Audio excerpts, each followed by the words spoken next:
So the mind in Buddhism is the whole interaction of the six sense organs and the material sensory world, and then more importantly, the consciousness that links those two and makes meaning out of that, and so forth. So this interactive, huge dimension of what we call the mind uses all kinds of sensibilities and tools to maneuver, to work its way through. And when you're cultivating, a lot of the richness in the, I don't know what to call it, the Buddhist repository of practices and teachings is to find different ways, expedient ways to use a one technique or another to keep the mind moving towards its natural state of spiritual awakening understanding, which is innate, inherent, but which has become covered over or lost. And so sometimes you use sound, sometimes you use thought, sometimes you use no thought and no sound. You use meditation, stilling the mind. Sometimes it's as simple as just rectifying your behavior and becoming preceptive, becoming really morally right on. Other times it's reciting and chanting or bowing or doing mandalas or mudras and mantras and so forth. All of these are expedient devices to address the many dimensions that the mind operates, works in, identifies with, sets itself up with. And you can see why, with this complex understanding of the human mind, why there would be over time all these different techniques. So last week I illustrated a story, and I think, Steve, you were the one that asked about the monk stealing, right? And we laughed at that. Everybody know what I'm talking about, monk stealing? What was the story last week? Anybody remember that? I know last week was a lifetime ago, but try. Huh? Yeah, so the sixth patriarch gets the robe and bowl from the fifth patriarch, Hongren, and the fifth patriarch tells him, run away and hide now because many people are jealous and envious and covet that robe and bowl, cover that, those items, those symbols of the patriarchship. And so, in fact, it turns out to be true that he leaves and he's chased and pursued by those who would easily take it and, in the process, take his life as well. They were so, and I think you said something about them stealing. How could monks want to steal? But when I thought about it later, actually your question, I didn't answer it very well, because what these monks were doing under the fifth patriarch was seriously trying to do the great return, to come back to the root and source of their own being. And of course, you know, in the Dharma, this is not so much getting anything or acquiring or accumulating anything. It's called learning or liberating through subtraction, letting go, because the nature is already just covered over with all these impediments. So the actual return, the realization, is a progressive jettisoning of all of the acquisitions and desires and things that we build around us to enforce this sense of me and mine, which then impedes the spiritual realization. So, if you look at the monks, they chujia, in Chinese they leave home, means they leave the worldly connections. It doesn't mean just the family, it means all that's associated with the whole worldly enterprise. And they don't do this because that's impure or they want to renounce it, but they want to throw off the chains and yokes of that keeps them from returning to their own spiritual nature. So it's an act of liberation as well as seemingly an act of renunciation. So what they have done in this process, and we shouldn't look at it lightly of saying, oh, there they were wanting that robe and bowl so badly they were willing to chase this patriarch down and take it from him by force. Wow, that's really petty. It is, but then if you understand that they've already gone through a process of putting down the coarse objects of desire, they're no longer interested in delicious food. They're no longer interested in wealth and sex and sleep. All of these coarse desires have been given up by them in a liberating quest. And every one of that they gave up made them feel more and more free. Now, the trick is, part of the process that the Buddha is doing here is saying, in putting down, letting go of those coarse desires, you will feel a corresponding lightness of being. You will feel a corresponding liberation. However, the objects of desire are really not the problem. The problem is the mind that wants them. And so by reducing those coarse desires, you get into a kind of arena where you're looking at the mind, what's called the mad mind, or the craving mind, that's behind all this.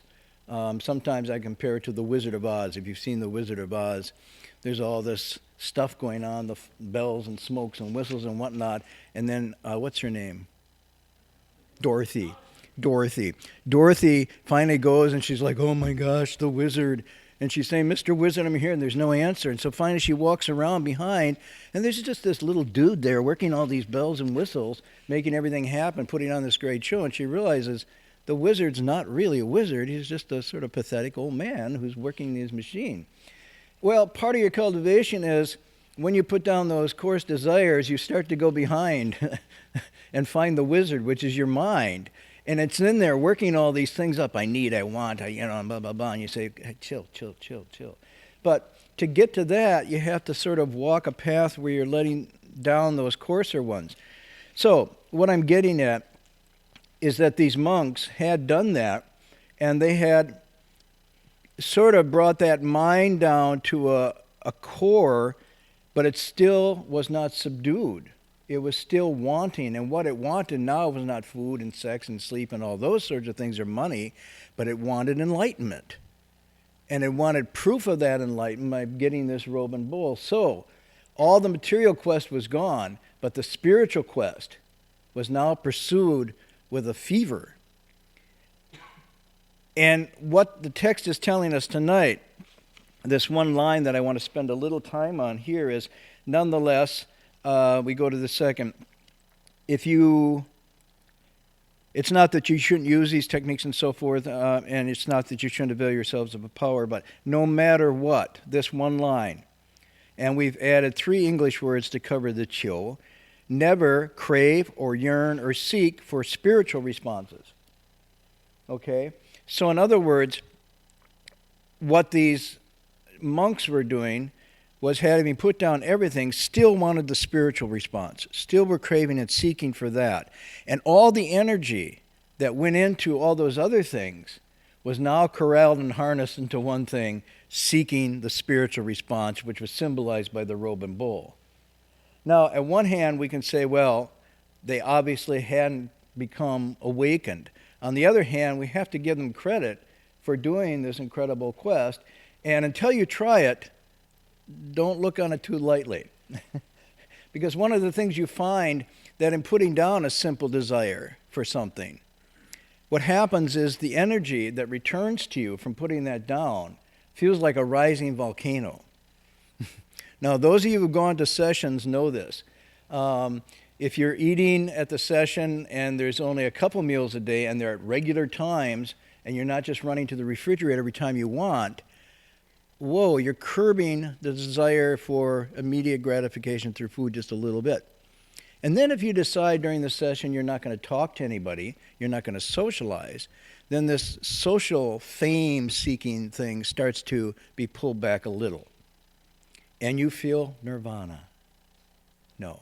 You feel like you're going to explode because all the energy that went into seeking those things, now not seeking those things, naturally returns. This is called the non-outflow practice. And when it returns, it's returning to give you the fullness of your true self, which you mistake as a rising volcano that's hard to hold on because the habit energy has been going out for so long, you're used to bleeding. And so when this stops, it's almost unbearable, the energy that comes back to you. And it'll start to show. People will start to have different color of skin. There's a kind of energy that returns. They look like they just came out of a yoga session. But also, you'll feel in yourself almost this unbearable itch to get, to grab, to talk, to acquire, to reach out.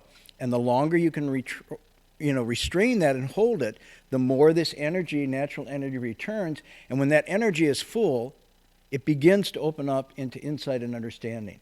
This is how it works. So these monks had returned, except to this one point where they were seeking the spiritual. And at that point, it says, with an outflow very subtle, you'll never get it. Even a subtle outflow, you'll never get it. It has to be completely stop all that. So what they were trying to do and hadn't accomplished yet, and you realize how difficult it was because only the sixth patriarch himself was able to do this, is to not only stop reaching out for all these things, but stop the mind impulse, the habit that wants to reach out. Because that's the whole key. There's nothing wrong with all these things. It's the mind that is constantly dissatisfied, wanting, hankering, craving these. And the habitual energy that's set in motion by craving, wanting, getting, fearing, losing, wanting more, and so on and so forth. This is the psychology of samsara. Okay? So, what Hanshan is telling us here, he's giving us a very strong instruction. He's saying no matter what, in the end, ultimately, all along, the key to this awakening that I'm teaching, this bodhi, this liberation, is to stop and never crave or seek or yearn for spiritual responses, much less non-spiritual. So does the theory of this make sense? And the practice of this will make the theory make sense. Okay? We can sit here and discuss the theory, but until you actually start to put it into practice in a cultivated sequence of days, and that's all it takes, sometimes just a day, you will start to feel the chemistry of this process working, what is called the San Wulo Shui, the three non-outflow practices. And this consists of holding the precepts so that morally you're rectifying yourself and curbing, restraining yourself from committing offenses, hurting, and harming. And then the next of the second study is you're concentrating the mind.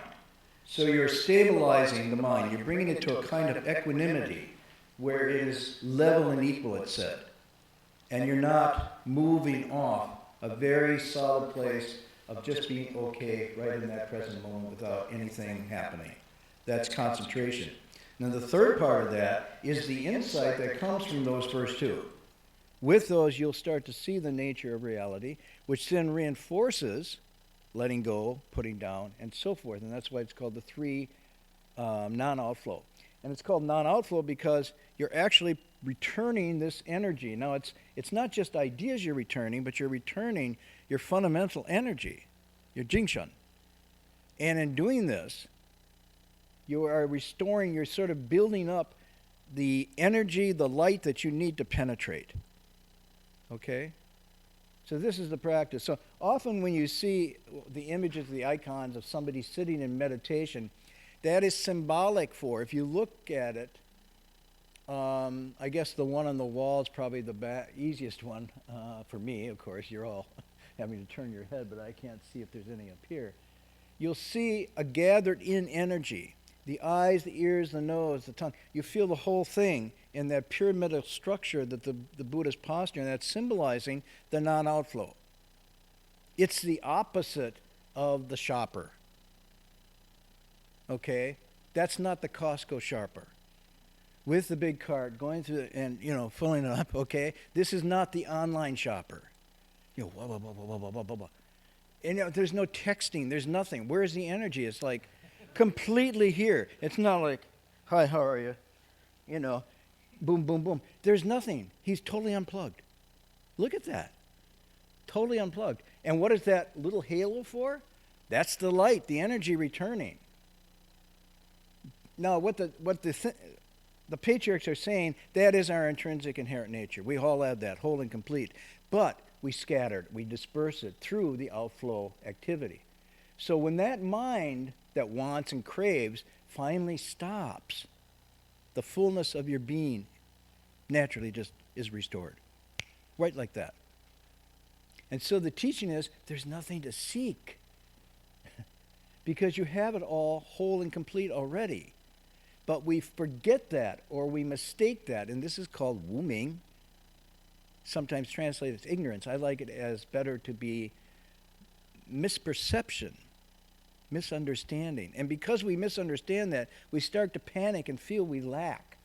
And then we start this quest out to get. And even in the spiritual way, it's still never going to be satisfied. It'll still lead to frustration. Because its very nature, there's nothing to get. So anything you get puts you back into the conditioned again. You get it, and everything you get, you can also lose, and so forth. So the line here tonight is not so much of you should not, don't do that, but more a statement of the principle that because you have it already whole and complete, the only thing you need to do is to stay in that space of wholeness, and everything's okay. Now this is expressed in many ways. One way is expressed in the Taoist, they say yu bu yu, meaning desire, freedom from desire. Yu is desire, bu yu. Desire, not having desires. But even that, from the Chan point of view, is too much desire. Okay? But they're trying to state a principle. In the Chan school, they talk about it as de wu de, obtaining nothing to obtain. Now you say, well, then I'm not getting anything. You see, that's the mind that then goes and wants. But what it's saying is if you get to the state, if you can attain the state of wanting nothing to attain, that is in fact the biggest attainment. Now you're going, wait a minute.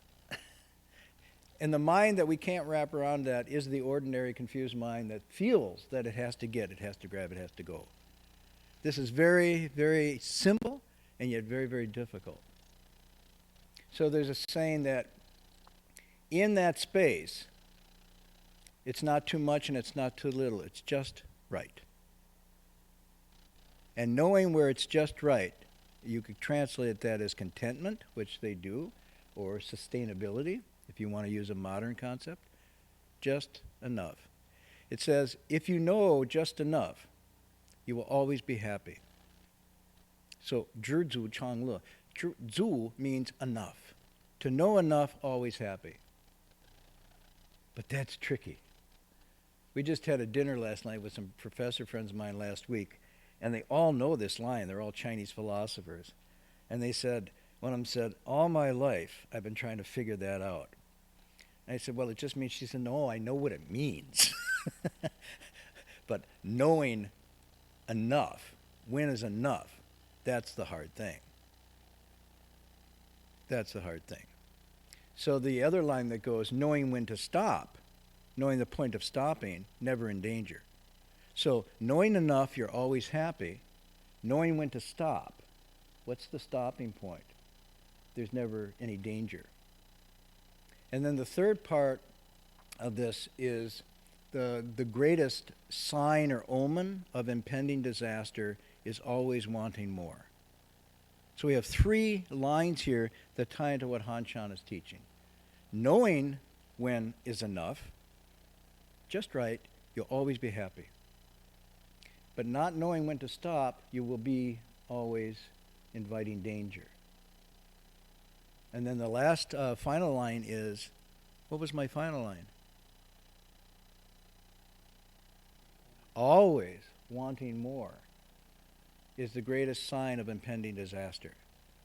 Now you can apply this at the micro level psychologically and just sort of look through aspects of your life and say, if I could find that place that was just enough, wouldn't that indeed be a kind of contentment, a happiness? And if I knew when to stop, food, okay, let's get simpler. Knowing when to stop eating. Oh, well, I thought you were talking about metaphysics. No, knowing how many clothes is enough, how much food is enough, how much electronic devices is enough, how much music is enough. Knowing when to stop is to avoid danger. How much speed is enough? Now, I'm not Okay, we could be talking about, let's say I was talking about the automobile, all right?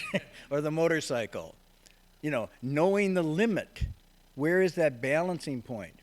Because in this practice, it's all about balance. It's all about a balance. It's not about either or, but maintaining a balance. This is Zhongdao, the middle way. Okay? Yes. Is this when it says never crave your okay? So does that mean never do it, or never attend to it in your mind and give it power and energy? So are you really realistically trying to achieve a state where you will never have cravings, yearnings, or are No, you? no, because you can't achieve that state by trying to get it. Yeah. This is key. And so trying to get, not getting, is the biggest obstruction to getting that. So Yeah. let me put it another way. Seeking to get Bodhi is the biggest obstruction for getting Bodhi. Whoa. So if you're trying, what he's saying is tune in to the natural state when there's enough. And then stay, don't move up, don't let yourself be spooked to think, but what else is there? Is there something more? Because as soon as you do that, you're off and running.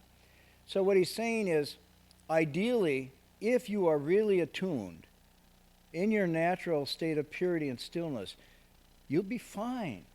You'll know when to stop. You'll know when's enough. It doesn't mean you're dead. You eat just enough. You sleep just enough. You wear just enough clothes. You find a job that just gives you enough to live a full life. Instead of, you work in order to live, but your living doesn't become your work. You know what I mean? What's enough study? A single major, double major, a triple major, knowing when to stop. Most of the stuff that's going on college campuses now has nothing to do with it did when I was in college about we'd jump out of trees or, go down and break our legs and go into the clinic. Because people are coming in out of stress now. Most of the college campus, health stuff is stress issues. Why is there stress? Because nobody knows when's enough, when to stop. Where's that point? And it starts very young.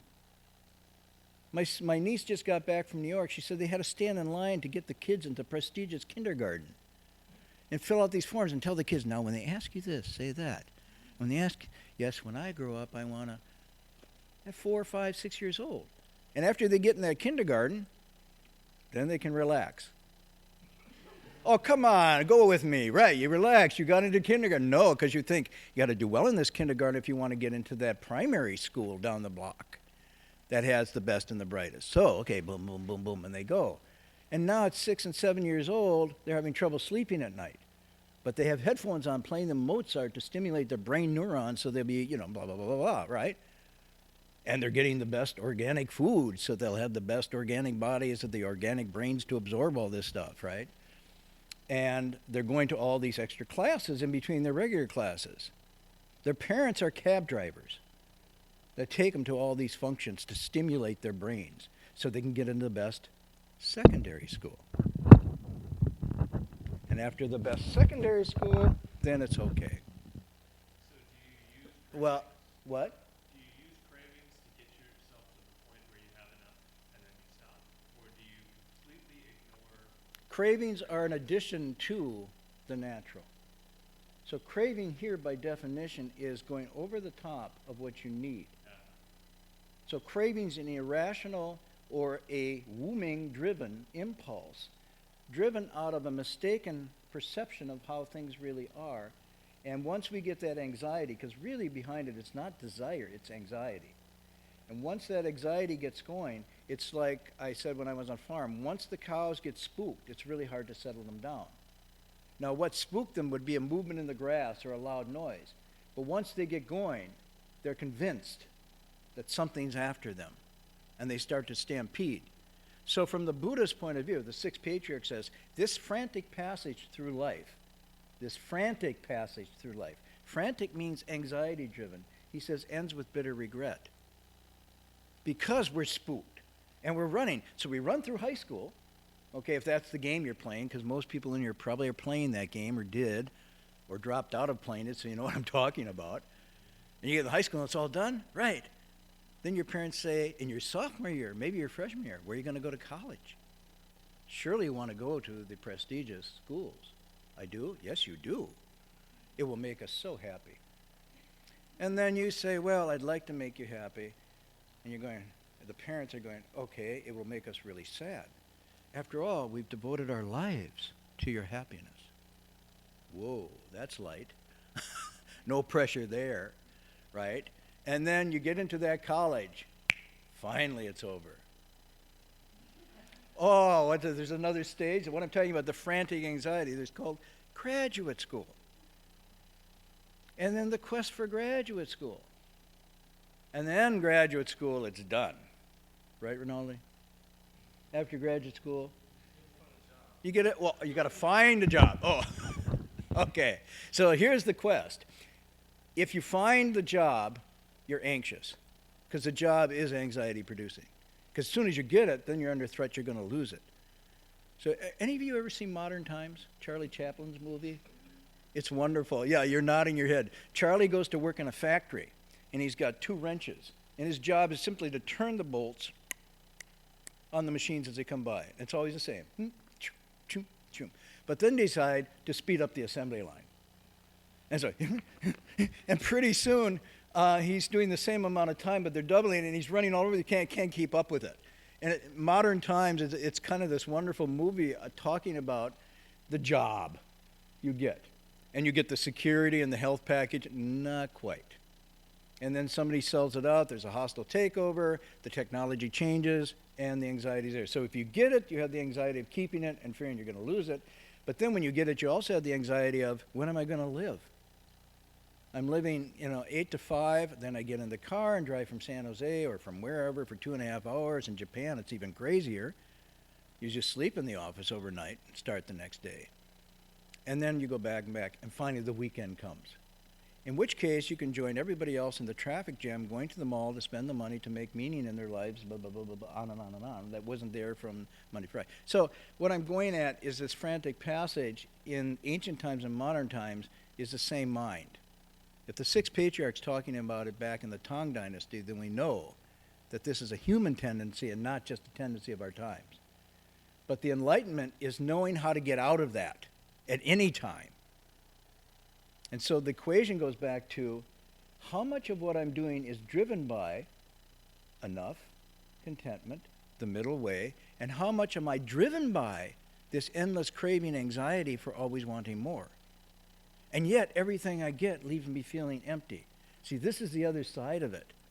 It's not like always getting those things then brings fulfillment. It actually sort of leads to an even deeper sense of lack. So he's cautioning here. Of course, he's talking about don't bring this mind to spiritual practice because it'll be just as unsuccessful as it is out there. Sometimes when I used to say this, parents would get very upset with me, especially when I was teaching high school.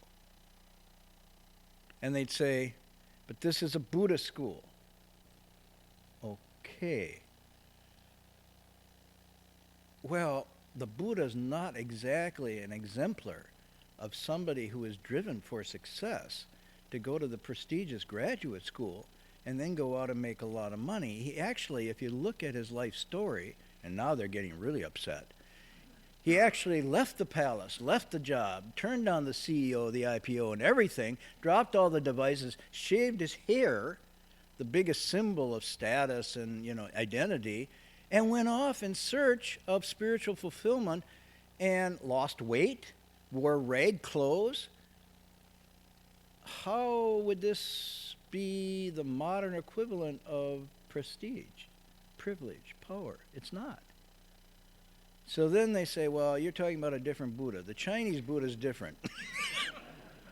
Right. Okay. So the point I'm trying to make is if we're taking the Buddha seriously, we need to look at both the image, the teachings, and whatnot and ask, what would the Buddha be doing 2013? Not what he did in ancient India. What would he be doing in 2013? What would his job, if he was not left home, what would it look like? I mean, this is an interesting question. He may not be the epitome of success. Oops. Okay, so I don't want to dwell on this too much. You get the idea.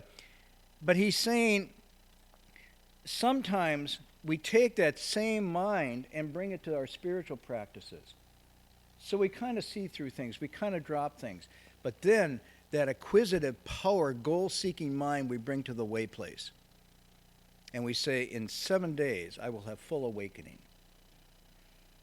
Now, if I only sit harder, if I just meditate harder, if I bow more, if I light more incense, if I make more offerings of fruit, if I renounce more. You're eating 2 meals a day, I'll eat 1. You're eating 1, I'll eat a half.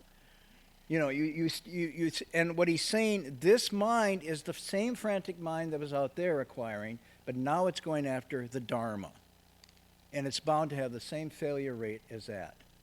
So that's all he's talking about here. So what I wanted to do was I asked my students if they could find online some examples of how that mind of seeking enlightenment or spiritual realization was being marketed or played to.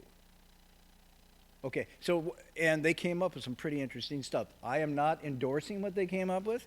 I'm just going to show you, and you can consider it for yourself. But what I'm going to say is, if you look at the ancient times, the biographies and autobiographies of various monks and nuns, in their time there was also this. Xuanzang talks about this very particularly in going to India, how he was hit up by what you'd call spiritual marketing.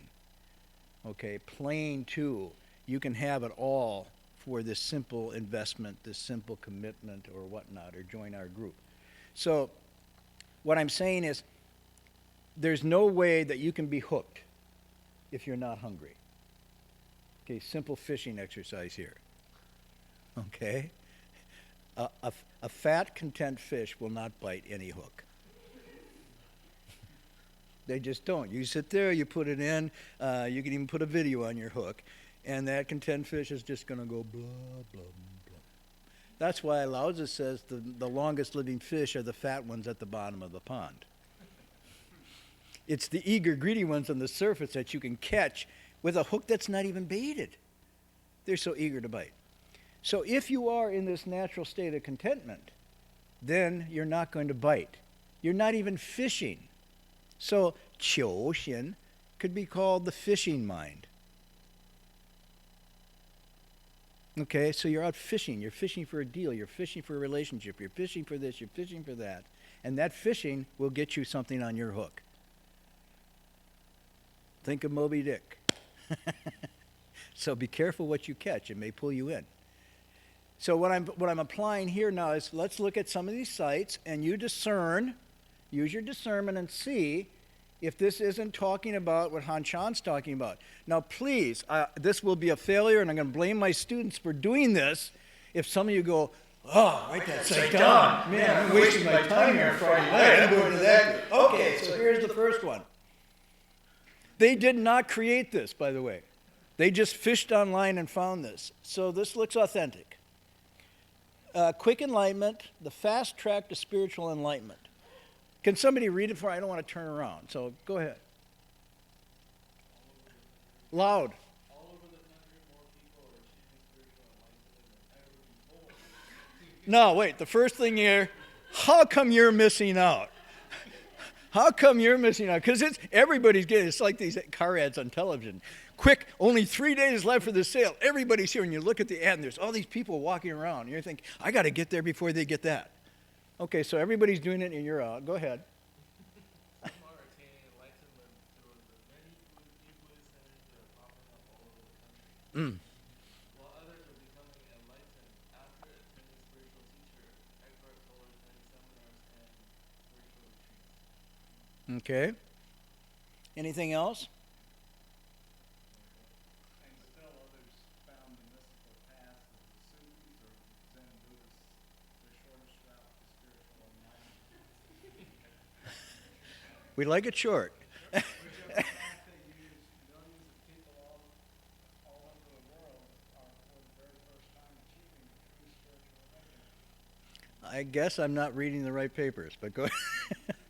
If millions all over the world are doing it, how come I haven't heard about it? But go ahead. This amazing new trend signals the dawning of a new age of higher global consciousness that not only promises to change the lives of millions of people, but in time will change the entire world. Okay, now let's get down to the chase here. How do you get it quick?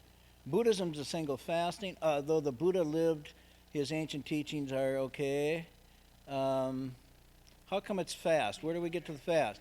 Okay, Stacy, read it. I can't see it. Ah! What's the problem with the Buddha's approach? It's too is that what it says? What's the problem? It's too complicated. Oh, it's too For most people. for most people. Okay, so read on, Stacy, loud.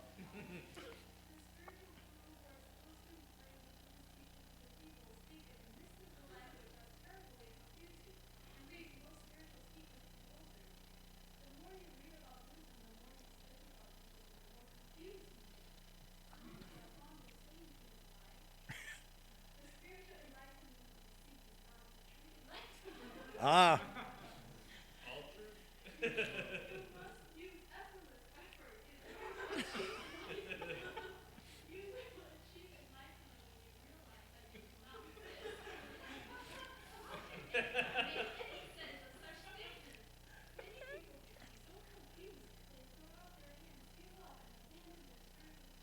What do you want? Enlightenment. When do you want it? Now. Okay. And is there a solution?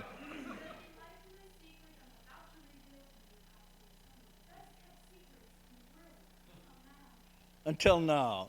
Now, you see those happy, enlightened, quick ones on the corner there. The sorority of enlightened.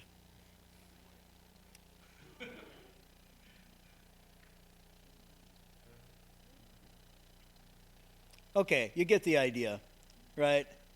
And down below, you can probably figure out where you can. Yeah, check. Special price. Okay. You have any more? Anything else on there? I can only look at a couple of these and I had to stop. Oh, there you go. Enlightenment home study course. So there's the home study course for enlightenment. I don't even want to run the video. What does it say? Let's see. Well, keep going down. The home study course is based on.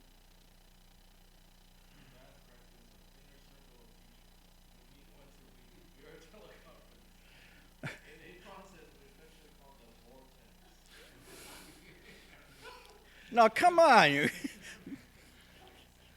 Yeah, okay. So, enough. If you want to look at this, and this stuff would come up really quick.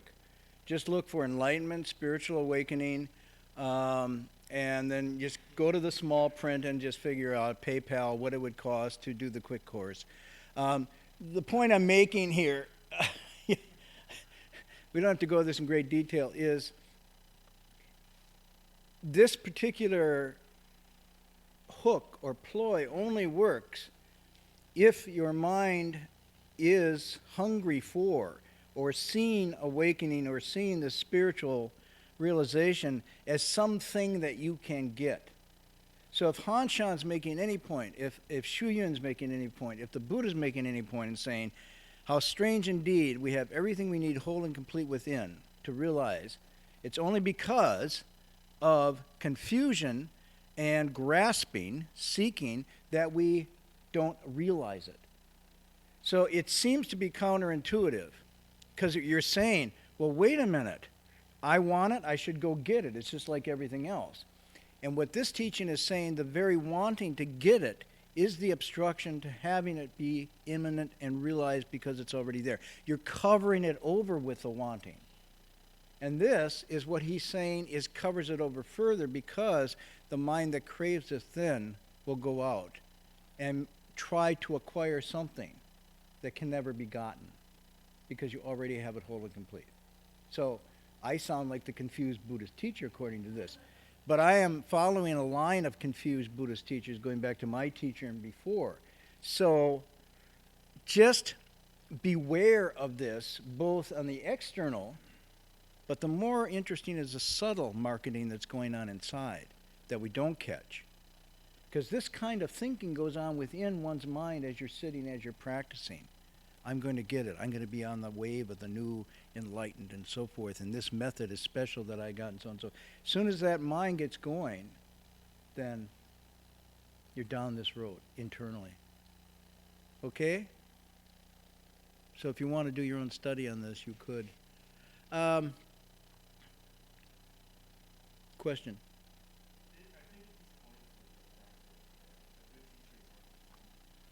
Not online.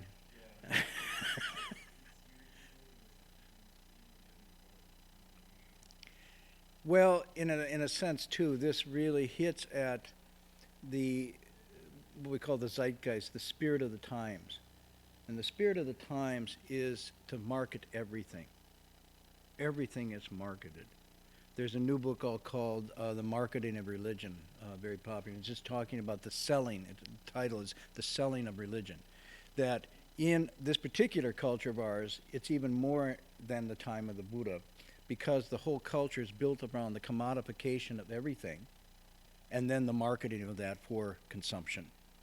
So education now has become, rather than a transformative exercise of growing and becoming more awakened and so forth, is a commodity you purchase and you buy and you get a return for and a promise that this will bring you other more things. So it's education to get rather than education that transforms. So the schools are becoming marketing commodities, and their contracts are being signed, and this is what you get for your money and so forth. The marketplace obviously is the marketing. Even relationships now are marketed commodities with the prenups and the agreements and set up, and this is what I'm getting and I'm agreeing to, and you check off the list. In China now they have these, what do they call those girls that go around and love hunters. So what? So there's love hunters, and what they do is they go to malls and they look for attractive girls, and they say, "Are you married?" And they'll say no. Well, let me tell you, I can get you a guy who's making 60, 70, 80,000, blah, blah, blah, and they set up and arrange this whole thing based on, but, if you had a little plastic surgery there and a little enhancement here, I could get you a 125,000 guy. And then they go through this whole thing, and it's a whole marketing thing, and they make a big amount of money each time they make a sale to match people up. You ever go to the Indian websites? Convent girl, born, this whole thing is out there. It's the marketing of people now. So this fits into the whole mentality, but unfortunately it feeds this craving mind, which is at the heart of the problem of why we're not satisfied. So, I would add to that real quickly that marketing is also about generating desire where maybe none exists. did you hear that? John Kenneth Galbraith once said that the whole point of advertising in the American economy is to make us crave and want things we don't need. And so the whole marketing thing is not only feeding this, but it's actually creating this. So we are immersed now in a world, in a zeitgeist, the spirit of the times, where this is the very air we breathe.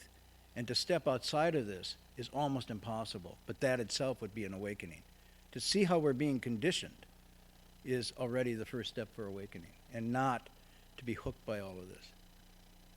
I was going to tell a story tonight. Yeah, you have a question? Or what are you looking at? Oh, what? Am I on there? Oh, you go. Okay. Okay. Anybody remember? Zhu Changle. Knowing enough, always happy. I think it's Zhi, knowing to stop, never in danger. And always wanting more is the sure omen of impending disaster. These are the three lines. I was going to tell a story, but maybe I'll tell it next week because we're out of time. And but I want to tell you a story from a Russian writer that I like a great deal, Leo Tolstoy.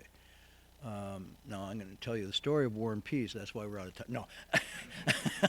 That's a little long. This is one of his short stories, but I'll tell it next week because it's a really beautiful illustration from his point of view of this very issue. And he wasn't a Buddhist, although he was accused of being a Buddhist. Very interesting. I'll tell you that story too.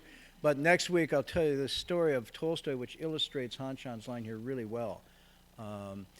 But I think it's really important to understand, if we're going to cultivate, we have to get a handle on the conditioning that we're under, and have to, in a conscious way, just as a Buddha had to consciously say, no, I'm going to do this, I'm stepping out of this conditioned world that I'm in, the palace, and I'm breaking off with the conditioning. I'm stopping to be Pavlov's dog.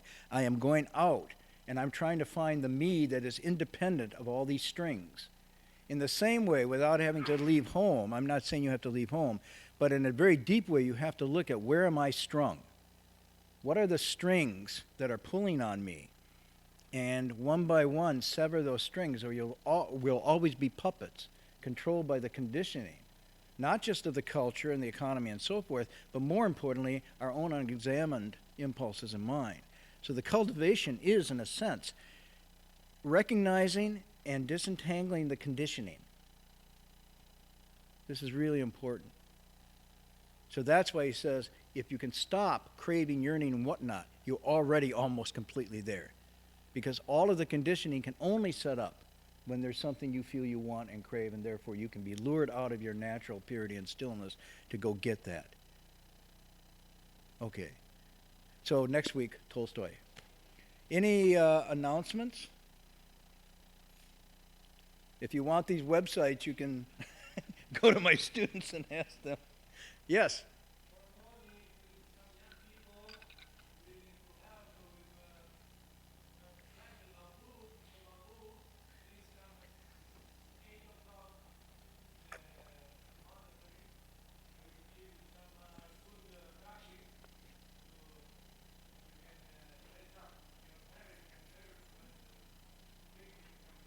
What are they going to do tomorrow? Transplant bamboo.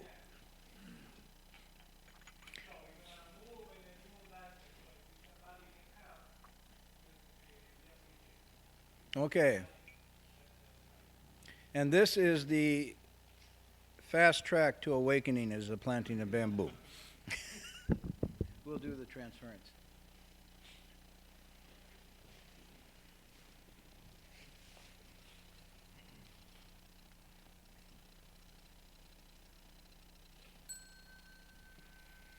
May every living being, our minds as one and radiant with light, share the fruits of peace with hearts of goodness, luminous and bright.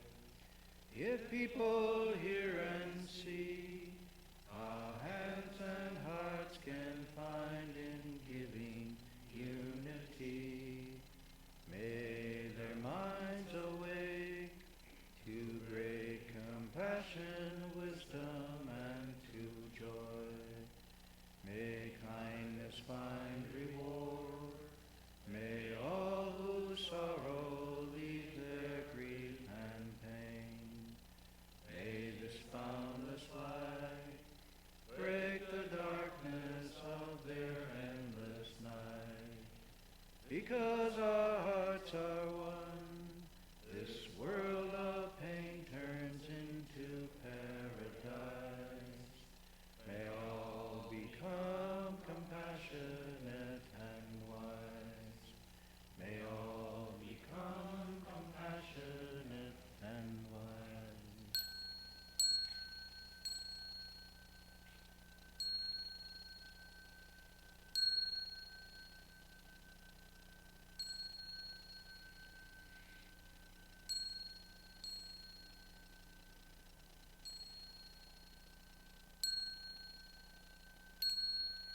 Ding li san bao.